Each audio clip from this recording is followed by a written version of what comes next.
So you're the heads of China, once one of the greatest empires in the world. But in the late 1800s and early 1900s, you hit a rough patch. China was defeated and pillaged by the British, the French, Japan, Russia, basically. China, an empire that very much values honor, respect, was put to shame on the world stage for over 100 years. It was so bad that China would later call it the century of humiliation. If that wasn't bad enough, China also had a few more rough patches after that, with around 18 to 45 million deaths during a movement they called the Great Leap Forward, and around another 20 million deaths during the movement after that called the Cultural Revolution. Because of all this shame and disgrace, you've grown to resent not just the West, but the rest of the East, the North, the South, and everyone in between. You long for the days when you were number one, when you were on top of the world. But don't take my word for it, take the word from all these Chinese officials that regularly spout this. China has become a global leader in terms of composite national strength and international influence. And the worst part is that you could easily be number one if it wasn't for those meddling Americans that believe in democracy, natural rights, and other dangerous ideas like freedom of speech. Ideas that if your populace gets a whiff of, it would be the end of your rule. Because of these ideas and the fact that America is the only one standing in your way for world domination, this automatically makes them public enemy number one. Throughout human history, all the way up to the 1900s, to defeat an enemy state, you simply go to war. But as we've seen with our 100 years of shame, traditional warfare hasn't been our strong suit for a while, but it is for those despicable Americans. Even though the Americans didn't really win in the Middle East, or Vietnam, or Korea, their traditional forces of soldiers, tanks, and aircraft are a force to be reckoned with while having actual combat experience. So you put your pride away and objectively realize that it's far from guaranteed that you could win a head-to-head boots-on-the-ground war with the US. We need a new plan of attack, a new way to wage war where we don't have to go headfirst into America's greatest strength and our greatest weakness. Following our great Sun Tzu's art of war, if you're gonna attack your enemy, attack him where he can't defend.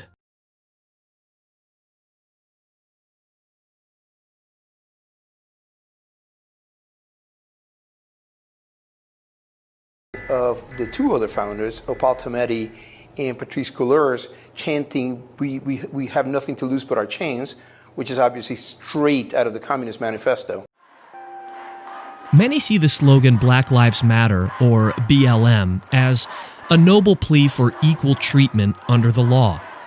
It's a cry to secure the rights of life, liberty, and the pursuit of happiness for everyone. But what does the Black Lives Matter organization actually stand for? To find out, look no further than their leaders, Alicia Garza, Opal Tometi, and Patrice Cullors. Here's Cullors in a revealing 2015 interview. We actually do have an ideological frame. Myself and Alicia in particular are trained organizers. We are trained Marxists. Visit the Black Lives Matter website and read the list of demands to get a sense of how deep a transformation they seek. One of those demands proclaims, quote, "We disrupt the Western prescribed nuclear family structure requirement by supporting each other as extended families and villages that collectively care for one another. We can't be certain, but it's hard to believe this radical agenda is what most signed up for when they made that hashtag Black Lives Matter social media post, or that every employee, customer, or shareholder at Nike endorses a disruption of the family." Garza first coined the phrase in 2013, the day George Zimmerman was acquitted of murdering Trayvon Martin. Her friend Cullors added the hashtag and joined the words so it could travel through social media. Tometi created the digital platform blacklivesmatter.com. According to Robert Stilson of the Capital Research Center, the group became a self-styled global network in 2014 and a fiscally sponsored project of a separate progressive nonprofit in 2016. This evolution has helped embolden an agenda vastly more ambitious than a national defunding of police. The goals of the Black Lives Matter organization go far beyond what most people think. They're hiding in plain sight, there for the world to see. If only we read beyond the slogans and the summaries of the movement they helped to create. It's a distinction with a profound difference. Their radical Marxist agenda is bent on supplanting the basic building blocks of society: the family, replacing it with the state, and destroying the economic system that has lifted more people from poverty than any other. Theirs is a blueprint for misery, not justice. It must be rejected.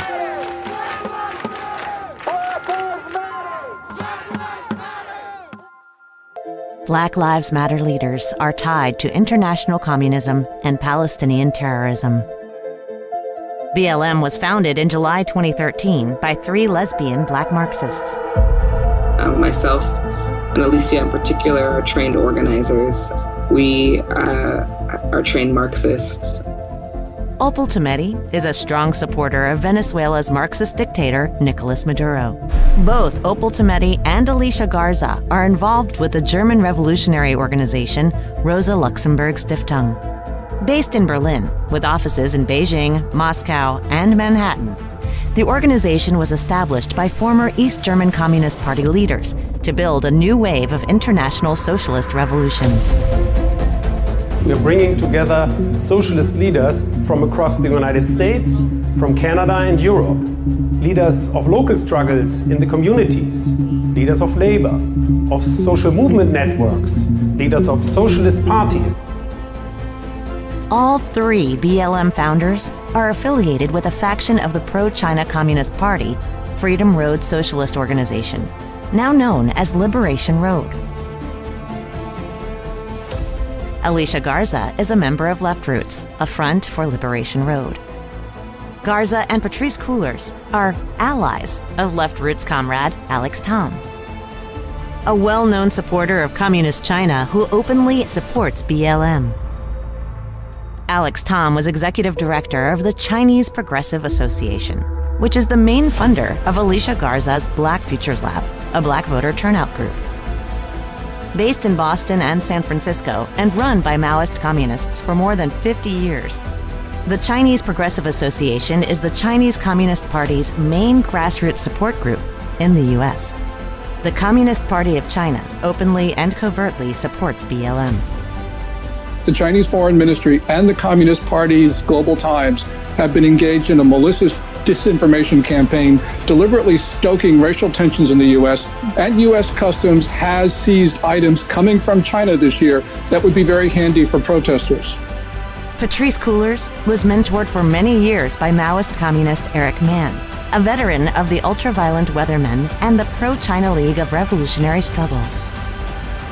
So the Black movement, not because it's the most oppressed, but because it's the most philosophically advanced, and it has a history of reaching out. If you ask every gay, woman, Latino, Asian, white in the 60s, what drove you? They would say the Black movement woke me up to not just my own oppression, but I remember John Scagliotti, and I said, how'd you come up with the idea of the Gay Liberation Front? He says, why do you think we called it that? Because we believed in the National Liberation Front of Vietnam. We were not just wanting gay marriage, we wanted to overthrow the government as part of being queer. BLM is also closely tied to the Palestinian Revolutionary Movement. We came here to Palestine to stand in love and revolutionary struggle with our brothers and sisters. Ferguson to Palestine, we fight to save our nation! Palestine to Ferguson! End the occupation! Black Lives Matter! Black Lives Matter! Viva! Viva! Viva! Viva! Viva! Palestina! Viva! US-based Ahmad Abuznaid is a prominent BLM and Palestinian activist. The days of the US operating as an international gangster are over. Ahmad Abuznaid supports Palestinian terrorist Razmeh Odeh, who was once jailed for the bombing murder of 2 Israeli students. Ahmad's father, Nabil Abuznaid, was once an advisor to Palestinian terrorist leader Yasser Arafat. Young Ahmad grew up admiring his father's comrade. Develop an international strategy, work with people all over the world, and overthrow the empire. Anyone who takes a knee to Black Lives Matter is bowing to Chinese communism and terrorism.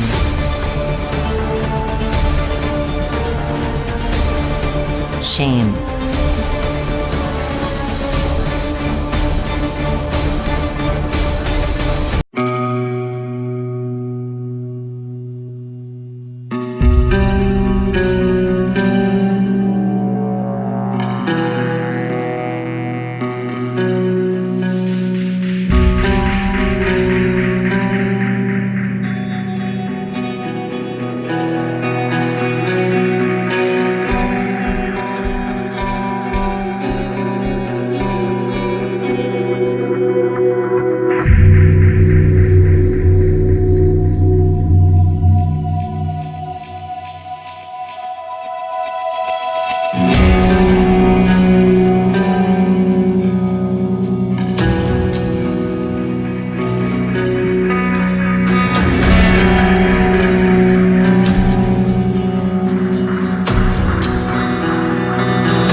BLM leaders are closely tied to the Chinese Communist Party.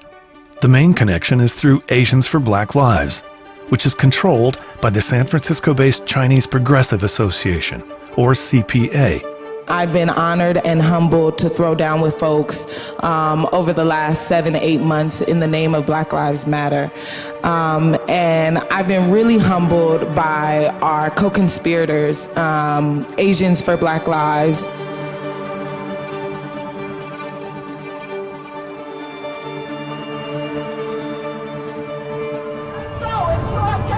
The CPA is the Communist Party of China's main West Coast support group. Pam Ta Lee is an Asian for Black Lives member and a CPA leader. I'm the chairperson and a founder of the Chinese Progressive Association. That our roots start back in the 1930s, who were our mentors, and they came out of around the Depression, and they were socialists, they were communists. Alex Tom is a founder of Asians for Black Lives and a former chief executive officer of the CPA. There is a part of the left that has always been really curious and lifting up the role of China. So that is like the Chinese Progressive Association was one of the first organizations to even lift up the revolution in Chinatown, right? Our history basically is founded on people's friendship in China. In 2013, Alex Tom led a delegation of American radicals to communist China. We started to be able to have access to coming into China. So we built relationships with people in the party, activists underground, and also NGOs. In 2016, Alex Tom and CPA official Lucia Lin produced a 300-page revolutionary manual for Asians for Black Lives and BLM activists. Alex Tom has known BLM co-founder Alicia Garza since their student activist days at UC San Diego in the late 1990s. Actually, I think it was my friend Alicia Garza. Alex Tom helped Garza and fellow BLM founder Patrice Coolers form ties with the Southeast Asian Freedom Network, a coalition of Laotian, Cambodian, and Vietnamese radicals. Alex Tom, Alicia Garza, Lucia Lin, and Pam Ta Lee are all members of Left Roots, a front for the pro-communist China organization Liberation Road. In 2014, after traveling to communist China with Alex Tom, Lucia Lin visited Ferguson, Missouri, with her BLM comrade, Alicia Garza. Lin and Garza met with Liberation Road communist Jamala Rogers' Organization for Black Struggle, the Liberation Road front group that organized the Ferguson riots.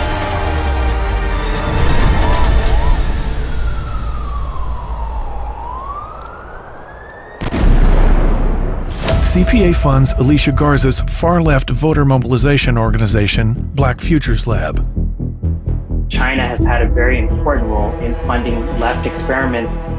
When a communist Chinese oil company got pushback for drilling in land belonging to Ecuador's indigenous Sapara people, Pam Ta Lee helped smooth over China's public relations problems. But there's also these other things, these loans that are being made throughout the world from China for energy. Right? And on the back here is a site that I would love for you to go to sign on in support for the Sapara people. They are watching this. They developed this letter, and we delivered it to the Chinese consulate a couple of weeks ago, which really helped them a lot. Alex Tom is also very close to Chinese communist officials in San Francisco. And we have a relationship with the Chinese embassy. Like, we actually have I've had to have various conversations with them about our positioning. And shares the Communist Party of China's hatred for President Trump. We just got to stay eyes on the prize. Now, from anti-Asian violence being documented to attacks on China and defending China, to me, the main thing is we got to get rid of Trump. These are your marching orders. To go beyond Trump, we must stand together in our resistance. Pam Ta Lee and Alex Tom both work closely with former CPA Chief Executive Officer Eric Marr. a longtime supporter of Communist China and Asians for Black Lives. Eric Marr is also a close ally of veteran Bay Area activist Russell Lowe, who was a former office manager for Senator Dianne Feinstein, and an identified Chinese Communist Party spy. The Communist Party cares about U.S. race relations. Driving racial division here is an essential part of the CCP's unrestricted warfare against our nation. That should concern all who care about America.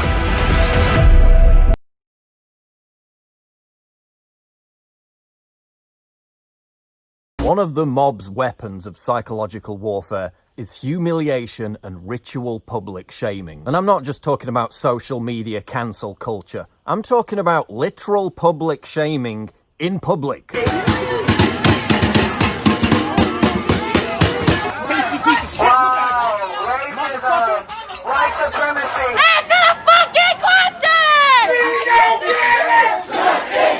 Wouldn't it be chilling if the exact same tactics used by the Red Guards during the psychological terror campaign of China's Maoist Cultural Revolution were being used today? Yes, it would.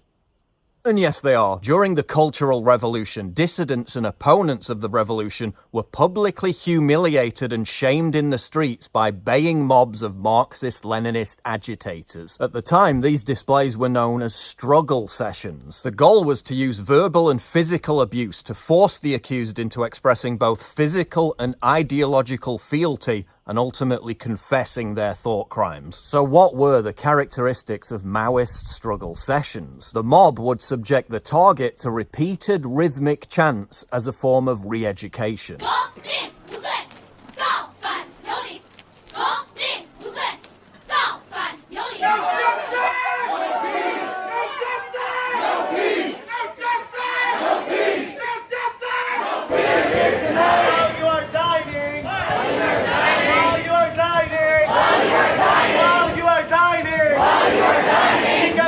People are dying in the hands of the police. Because black people are dying in the hands of the police. Black people are dying in the hands of the police. Black people are dying in the hands of the police. The mob would force the target to kneel, which is another form of ritual public shaming.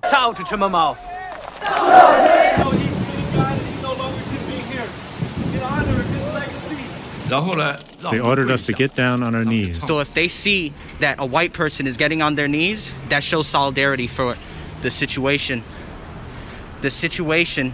And could you just please apologize for, for your white privilege? Just apologize? Here it is, right here. There you go. This is the white man. Get these white women. They forced my parents to kneel. No.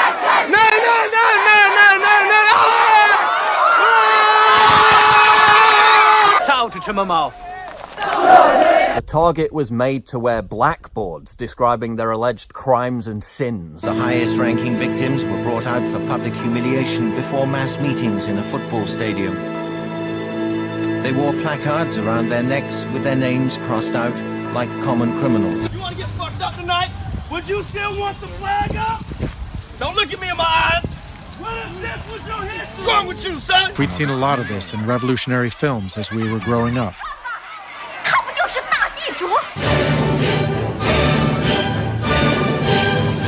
The target who professed their innocence, maybe by refusing to conform to groupthink and mob intimidation, was regarded by the Maoists as the most guilty. Confess your crimes! Nothing to confess. I can remember as though it were yesterday watching a group of strongly built students, including some of my own classmates, boys who practiced martial arts.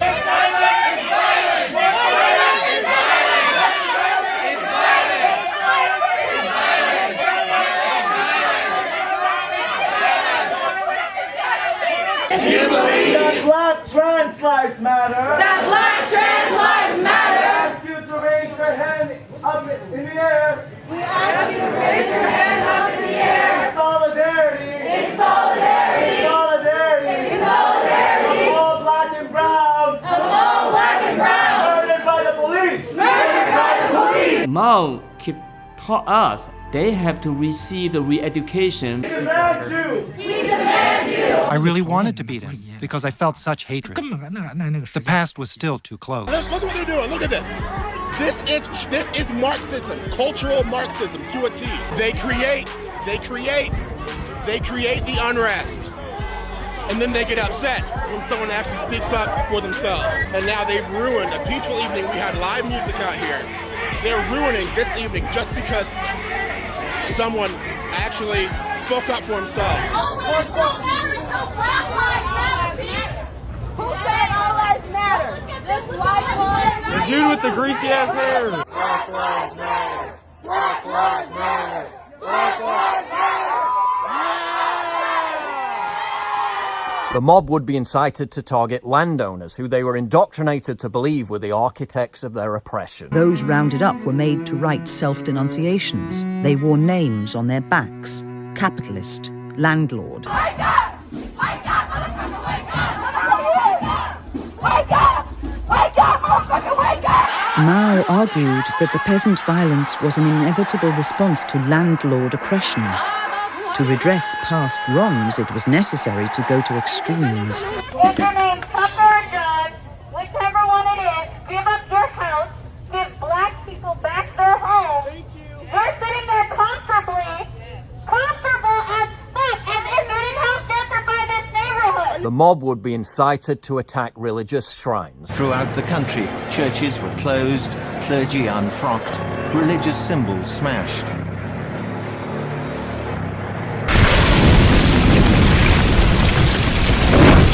Temples and shrines were ransacked. Despite official designation as cultural treasures,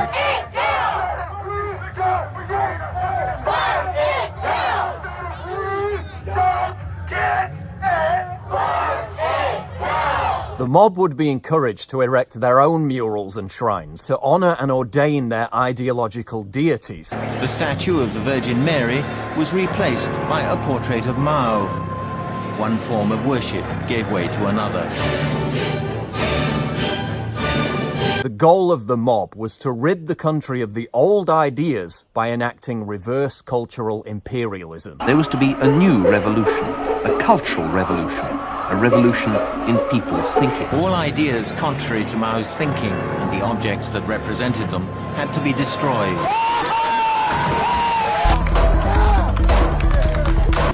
many irreplaceable objects were destroyed. Instance, fall from grace.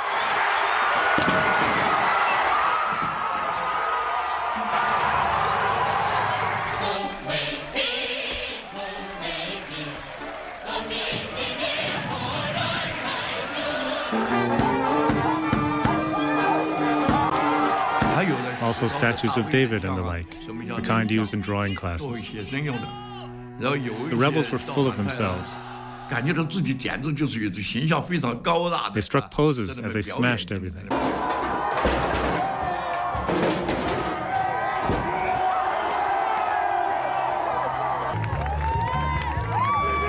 Not just by attacking the ideas, but by physically attacking the people, buildings and icons that represent those ideas and replacing them with their own. Zhou Enlai's implicit distinction between smashing bourgeois ideas and smashing bourgeois individuals was quickly forgotten. Both young Red Guard fighters go out on the streets.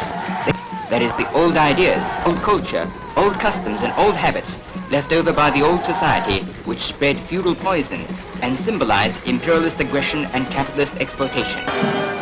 And the people sinned a great sin, for they had made them a god of gold, and they bore him upon their shoulders and rejoiced, saying, "This be our God." The mob would be incited to attack shops and businesses perceived not to be fully supporting their cause. They're destroying old shop signs and replacing them with revolutionary ones. There was a famous hair salon. It displayed photographs of all kinds of hairdos. When the Cultural Revolution came, they were seen as examples of bourgeois decadence. A group of Red Guards took over the place. We own this building, that building, this building.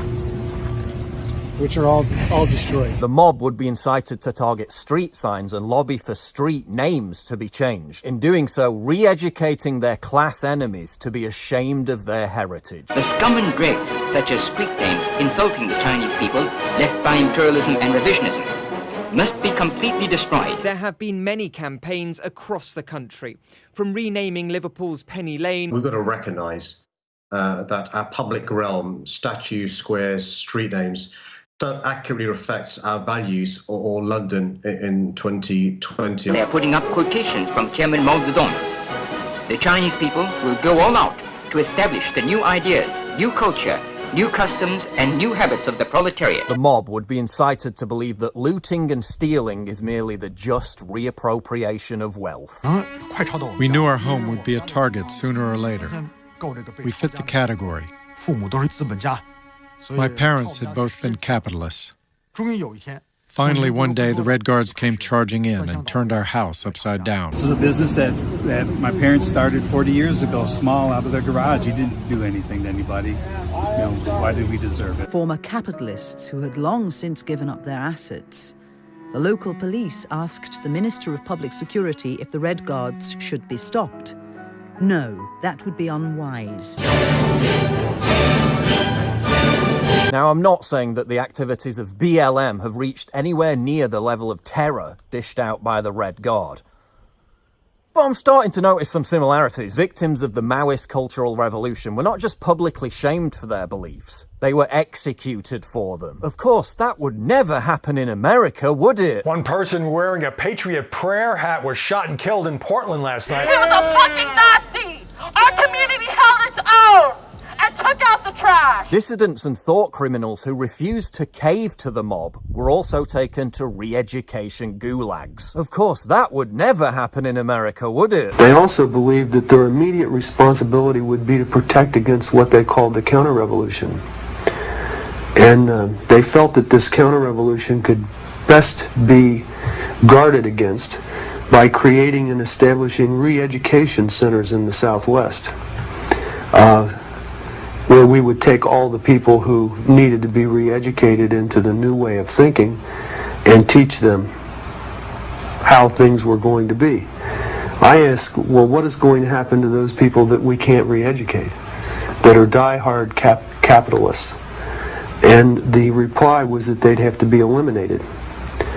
And when I pursued this further, they estimated that they would have to eliminate 25 million people in these re-education centers. And when I say eliminate, I mean kill. 25 million people. I want you to imagine sitting in a room with 25 people, most of which have graduate degrees from Columbia and other well-known educational centers, and hear them figuring out the logistics for the elimination of 25 million people. And they were dead serious. In 1984, George Orwell described the 2 minutes of hate, which was akin to public shaming training for the citizens of Airstrip 1. The rage that one felt was an abstract, undirected emotion, a shaming ritual which could be switched from one object to another like the flame of a blow lamp. Just as BLM agitators are able to switch their rage on a whim, from targeting a senator to a diner to an old woman, all seen as being born with original sin because of their skin colour. The object of ire could be anyone, writes James Panero. What matters is the display of denunciation and the pitiless scorn that must be arbitrarily shown. The impact of public shaming is also reflected in political polls. In the case of both Brexit and Donald Trump, the polls got it spectacularly wrong. Part of the reason for that was because voters were reluctant to tell pollsters their actual voting preference. Whatever the strength of their private beliefs, public shaming had made people ashamed of expressing support for Brexit or Trump. Expect that phenomenon to be repeated in 2020. Ritual public humiliation struggle sessions were happening in China right up until 1978, when reformist Deng Xiaoping abolished them. In Maoist China, without explicitly calling for political violence, the political class was nonetheless able to legitimize and incite it. Even though the editorial neither mentioned the report nor praised violence, it was clear that the extreme actions of the Red Guards were not to be criticized. In the United States, the political class has achieved the exact same thing. No explicit call for violence, but the subtle legitimization and incitement of the mob to carry out Maoist-style psychological warfare against the American people. I just don't even know why there aren't uprisings all over the country, and maybe there will be. People need to start taking to the streets. This is a dictator. You know, there needs to be unrest in the streets for as long as there's unrest in our lives. Enemies of the state. Show me where it says that protests are supposed to be polite and peaceful. So I'd take you behind the gym and beat the hell out of them. Punch some people in the face! And if you see anybody from that cabinet in a restaurant, in a department store, at a gasoline station, you get out and you create a crowd. And you push back on them. And you tell them they're not welcome anymore, anywhere. And now the same political class is using the threat of that same mob to intimidate Americans into voting them into power. History doesn't repeat, but it often rhymes. It says that House Conservatives are calling for a probe of China's ties to Black Lives Matter co-founder. And it says here, Mike Gonzalez, senior fellow in the Heritage Foundation's Allison Center for Foreign Policy, has written 3 articles for the Daily Signal exploring the financial connection between the Black Futures Lab, a project of Black Lives Matter co-founder Alicia Garza, and the Chinese Progressive Association in San Francisco, a pro-China group founded by Marxists nearly 50 years ago. The CPA organization in San Francisco, Gonzalez wrote, is a left-wing group that from the beginning has been a supporter of China's communist revolution and whose members want revolution here in America. The Chinese Communist Party's United Front Work Department is the agency responsible for coordinating these kind of influence operations, according to the U.S.-China Economic and Security Review Commission. And down at the bottom in the last paragraph, it says the riots have rocked America, involve funding, organization, and planning. Yet even after nearly 4 months, we still don't have a clear picture of who is pulling the strings behind these scenes. And I just want to give you an idea again of who is pulling the strings behind the scenes. That the great dragon was cast out, that old serpent called the devil and Satan, which deceiveth the whole world. He was cast out to the earth, and his angels were cast out with him. Remember, Satan and his angels are guiding this movement. This movement is guided by spirits, and they've already told us that the spirit is helping us in the work. And we know who that spirit is. A traumatic experience turned Karl Marx into a high priest of a Satanist group. Marx told his children horrifying bedtime stories about selling their possessions to the devil, including their fears. Marx wrote a series of poems about the devil in a drama in which a pact was made. Marx demonstrated extensive knowledge of satanic rituals. Marx's close friends, Bakunin and Proudhon, and his son-in-law were all Satanists. Marx did not make socialism scientific, he made it predatory. Marx's Communist Manifesto, which led up to 150 million people dying and many more tortured or exiled, can be viewed as a satanic prescription for genocide and the destruction of nations.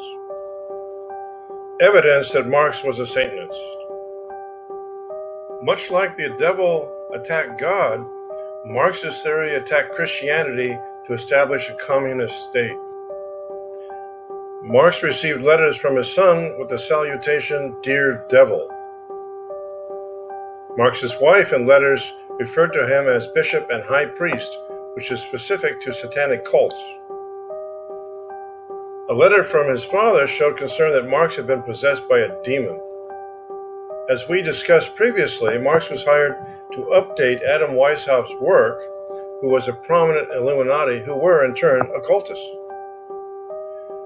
Marx had motive to detest Christianity. It forced his family, with a long history of rabbi members, to convert from Judaism to have a chance to succeed in society. Marx was an expert in the heart and soul of communism, the art of dialectical materialism, that also underlies Satanism as the antithesis of God.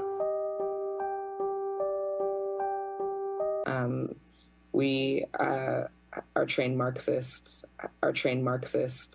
And when we talk about Satan and his angels and their kingdom, a dragon or beast represent in Bible prophecy, you can see this in Daniel 7:23, that the fourth beast shall be the fourth kingdom. And that's why the dragon has a bunch of horns and crowns in its head in Revelation chapter 12, because this is a symbol of his kingdom. And you can see who this kingdom was in the time of Jesus. When Jesus was born, it went to make war with the woman, and it went to destroy the seed as soon as it was born.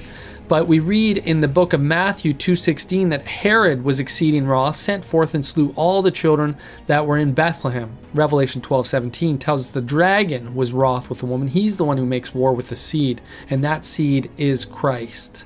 And so there's an application as to whose kingdom this is. This is the secondary application, but it's old Europe or pagan Rome. And that's the kingdom of the dragon. And I will get to this more, because the dragon's kingdom is more than just old Europe. It involves much more. And we'll see as we continue here.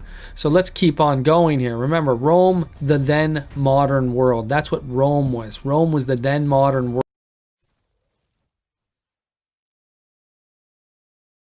You know, in China, they have a zodiac, and they have a bunch of animals in this zodiac. You can see the rat, ox, tiger, rabbit, snake, horse, goat, monkey, rooster, dog, and pig. They're all real animals. But there's one animal that a lot of people don't believe is real, and that is the dragon. That is probably the most popular animal in the Chinese zodiac, the dragon. When you think about this, the dragon of all the beasts, he's the one who doesn't want us to believe he's real. And the devil does not want us to believe that he was cast out into the earth. He doesn't want us to understand. He doesn't want us to be able to explain it. He doesn't want us to expose him. But he's exposed. He's behind these movements. In China, this is the most popular beast of their horoscope again. And when they come to America, all their restaurants, they name the Red Dragon. Interesting, isn't it? That the Red Dragon is such a popular Chinese symbol. And the dragon's government, of course, is communism. Communism is a very dangerous and devilish political ideology. And if we study history, we'll understand that when the communists took over China in 1949, they began executing Christians at the rate of 15,000 each month. Mao Zedong murdered about 60 million people. 60 million people. That's a lot of Christians that have disappeared out of China.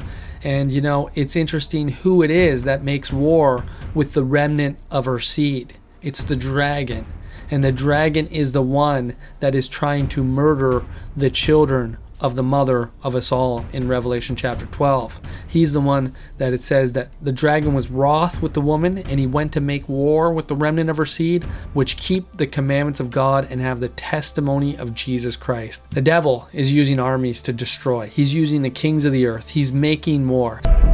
If this country doesn't give us what we want, then we will burn down this system and replace it.